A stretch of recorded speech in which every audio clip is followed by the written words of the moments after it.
తొందరలో ఎలక్షన్లు ఎప్పుడు జరిగినా 3 ఏళ్లకు జరిగినా 4 ఏళ్లకు జరిగినా ఎప్పుడు జరిగినా నేను 3 ఏళ్లు 4 ఏళ్లు అంటున్నా అంటే మళ్ళా వీళ్ళేదో ప్రభుత్వాన్ని కూలగొడుతున్నారని ఎవడు అవలగాడు అంటాడు. అందుకే అది కాదు. నేను చెప్పేది ఏంటంటే రేవంత్ రెడ్డి పదవే తుమ్మితో ఉసిపోయే ముక్కు లాంటిది.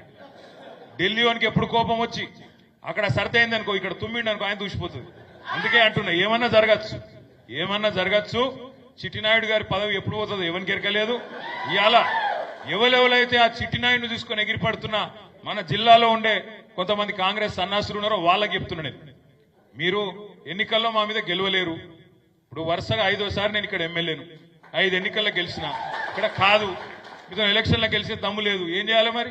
ఇలా గెలిచినాం కదా, ప్రభుత్వం వచ్చింది కదా అని అడ్డం పెట్టుకొని పదవి ఉన్నా లేకపోయినా ప్రజలు చీత్కరిస్తున్నా, ప్రజలు పక్కకొద్దు మీరు చీకొడుతున్నా, ఇవాళ అధికారులను అడ్డం పెట్టుకుని ఊరేగుతున్న సన్నాసులు ఎవరైతున్నారో వాళ్ళకి చెప్తున్నా నేను. కనీసం వీళ్ళకి ఎంత తెలివి తక్కువలంటే నేను మొన్న చూసి నవ్వుకున్నా. ముఖ్యమంత్రి వచ్చిండు జిల్లాకు, ఏదో 4 మంచి మాటలు చెప్పిపోతారేమో అనుకున్నా. ఈ ముఖ్యమంత్రితో బాధ ఏంటంటే ఆయన బాలల దినోత్సవం కోతే కేసీఆర్ని తిట్టుడు, బాలల దినోత్సవం కోతే చార్మినార్ కాడ రాజీవ్ గాంధీ సద్భావన యాత్ర కోతే అక్కడ కేసీఆర్ ని తిడతాడు.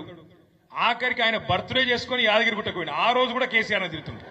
ఇక సిరిసిల్లకు వచ్చినాక ఎట్లా తిడతాడు నీకు తెలుసు నాకు తెలుసు. ఇక ఒకటే తిట్లు. ఏమున్నది పరిపాలన సంవత్సరం చూస్తే ఏం జరుగుతున్నది? కేసీఆర్ దేవుని మీద ఒట్లు, కేసీఆర్ ను తిట్లు, హామీలకు మాత్రం తూట్లు. ఏమున్నది అంతకంటే పీకింది నువ్వు?